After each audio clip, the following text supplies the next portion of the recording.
రైతు భరోసా పై స్వల్ప వ్యవధి చర్చ. గౌరవ మంత్రి గారు.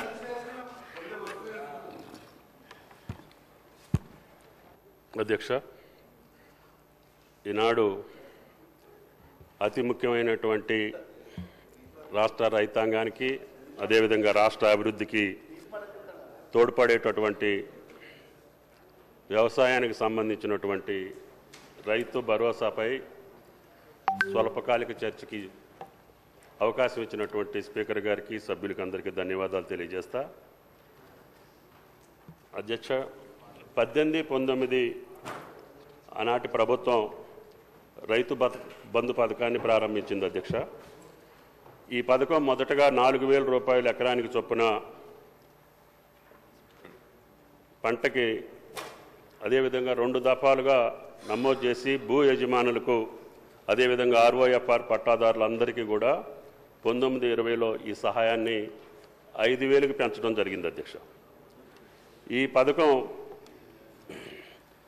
ధరణి పోర్టల్లో లభ్యమయ్యే భూమి హక్కుల రికార్డుల ఆధారంగా నిర్ణయించబడింది. అధ్యక్ష, కావున భూమి కలిగిన వారు సాగు చేయకపోయినా ఈ పథకానికి అర్హులయ్యారు. అధ్యక్ష, ఈ రైతు బంధు అమలు చేసినటువంటి విధానం వ్యవసాయ శాఖకు లబ్ధిదారుల పేరును మార్చడం లేదా CCLA నుండి అందిన భూమి విస్తీర్ణంలో మార్పు చేయడానికి అనుమతి లేదు. అధ్యక్ష, వ్యవసాయ శాఖ పట్టాదారుల బ్యాంక్ ఖాతా వివరాలను సేకరించి రైతు బంధు పోర్టల్ అప్డేట్ చేస్తుంది.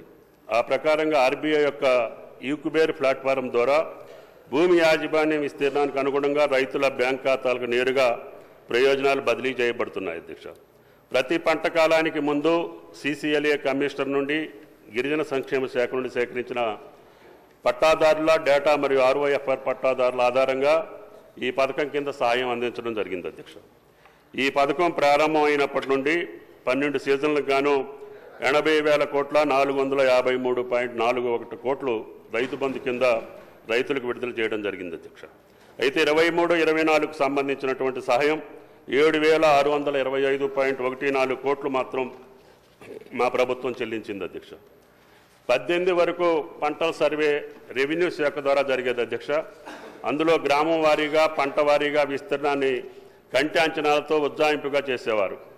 18లో భూమి రికార్డుల డిజిటలైజేషన్ తర్వాత పంటల సర్వే వ్యవసాయ శాఖ బాధ్యతగా మారింది. అధ్యక్ష, వానాకాలం 19 నాటికి AEOలు మొబైల్ యాప్ సహాయంతో పంటల నగదు సర్వే ప్రారంభించారు. అధ్యక్ష, 19 పంటల నమోదు ప్రారంభం నుంచి రైతు వారీగా రైతు బంధు సాయం పొందిన విస్తీర్ణం మరియు వారి పంట వేసిన విస్తీర్ణం విశ్లేషణ చేయగా సుమారు 21,283.66 కోట్ల సాగు చేయని భూముల కోసం విడుదలయ్యాయని గమనించడం జరిగింది. అధ్యక్ష, ఆ టేబుల్ కూడా మీకు నోట్లో ఏ సంవత్సరంలో ఎంత జరిగింది అనేది కూడా మీకు వివరాలు ఇచ్చాం. అధ్యక్ష, దీనివల్ల రైతు భూమిని సాగు చేస్తే మాత్రమే ప్రయోజనాలు ఇవ్వాలి. అధ్యక్ష, GORT నెంబర్ 231 ప్రకారం ఈ పథకం యొక్క ముఖ్య ఉద్దేశం. అధ్యక్ష, కానీ దీన్ని స్పష్టంగా పేర్కొన్నప్పటికీ అమల్లో చాలా వ్యత్యాసం కనపడుతుంది. అధ్యక్ష, అదేవిధంగా గౌరవ సభ్యుల పరిశీలనార్థం కేంద్ర ప్రభుత్వం అమలు చేస్తున్నటువంటి PM కిసాన్ యోజన కూడా ఈ యొక్క టేబుల్లో మీకు పొందుపరచడం జరిగింది. అధ్యక్ష, దీనికోసం ఈ యొక్క విధి విధానాలని రూపకల్పన చేయటం కోసం ఆర్థిక మంత్రి ఆధ్వర్యంలో క్యాబినెట్ గౌరవ ముఖ్యమంత్రి గారి ఆదేశాల మేరకి ఒక సబ్ కమిటీని ఏర్పాటు చేసుకొని దీని యొక్క విధి విధానాలని సక్రమంగా గతంలో మాదిరిగా కాకుండా పకడ్బందీగా రైతులకి సాగు చేసినటువంటి భూములకి ఇచ్చేటటువంటి పద్ధతులు ఏదైనా ఉంటే మీరు పరిశీలన చేయమని చెప్పి సబ్ కమిటీకి ఇవి ఏర్పాటు చేయడం జరిగింది. అధ్యక్ష, దాంట్లో భాగంగానే సబ్ కమిటీ రైతు భరోసా పథకం కోసం ప్రమాణాలు మరియు నిబంధనల కోసం అభిప్రాయాలు సేకరించేందుకు రాష్ట్ర వ్యాప్తంగా వివిధ వర్గాలతో వివిధ జిల్లాల్లో సమావేశాలు నిర్వహించాం. అంతేకాకుండా వీడియో కాన్ఫరెన్స్ ద్వారా రైతుల నుంచి ప్రతిపాదిత పథకం గురించి అభిప్రాయాలు సేకరించాం. అధ్యక్ష, సహకార సంఘాల నుంచి కూడా ప్రత్యేక సమావేశాలు ఏర్పాటు చేసి వారి యొక్క ఉద్దేశాలను కూడా గమనించాం. కాబట్టి రేపు రాబోయే రోజుల్లో నిజమైనటువంటి సాగు చేసినటువంటి రైతుకి ఏ రకంగా ఇవ్వాలి అనేది మీ సూచనల ద్వారా తీసుకొని తప్పకుండా సంక్రాంతి పండుగ కల్లా విధి విధానాలు రూపకల్పన చేసి సంక్రాంతికి రైతు భరోసా ఇవ్వడానికి ఈ ప్రభుత్వం సిద్ధంగా ఉందని చెప్పి విజ్ఞప్తి చేస్తూ కేంద్ర ప్రభుత్వం యొక్క పథకంలో ఉన్నటువంటి విధి విధానాలు కూడా మీ ముందుంచాం అధ్యక్ష. వీటినన్నింటినీ గమనించి మీ అమూల్యమైనటువంటి సూచనలు ఇచ్చి రాష్ట్ర రైతాంగాన్ని సక్రమమైనటువంటి మార్గంలో ఈ పథకం అమలు చేసే స్థితికి మీ సూచనలు ఉండాలని చెప్పి గౌరవ సభ్యులు కోరుకుంటూ సెలవు అధ్యక్ష.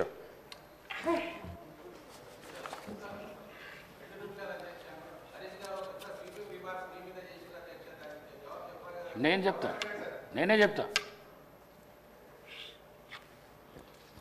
గౌరవ సభ్యులు హరీష్ రావు గారు చాలా సీనియర్ శాసనసభ్యులు, 10 సంవత్సరాలు మంత్రి పదవి చేసిండు, 21 సంవత్సరాల నుంచి శాసనసభలో ఉన్నాడు. కానీ ఎప్పుడూ ఆలస్యంగా స్టార్ట్ కాలేదు. నేను 9 నుంచి 9:30 లోపల నేను వస్తాను. ఈరోజు కానీకి కారణం ఒకటే, 0 అవర్ తీసుకున్నాలే, సభ్యులకు అందరికీ అవకాశం ఇవ్వాలని చెప్పేసి కొత్త చర్చ జరిగినందుకు కొద్దిగా లేట్ అయింది. మరొకసారి మీతో తెలియజేస్తూ ఎన్ఎం శ్రీనివాసరెడ్డి గారు. అధ్యక్ష,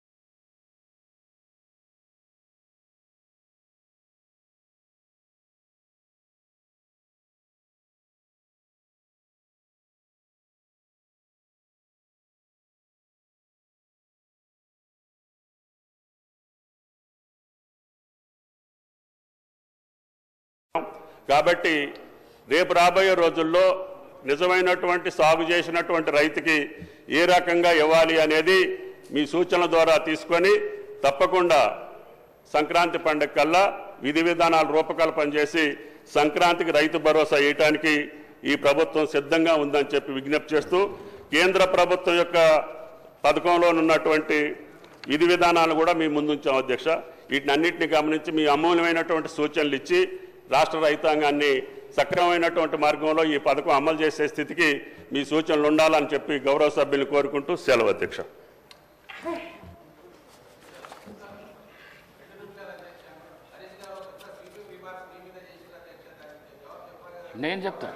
నేనే చెప్తా.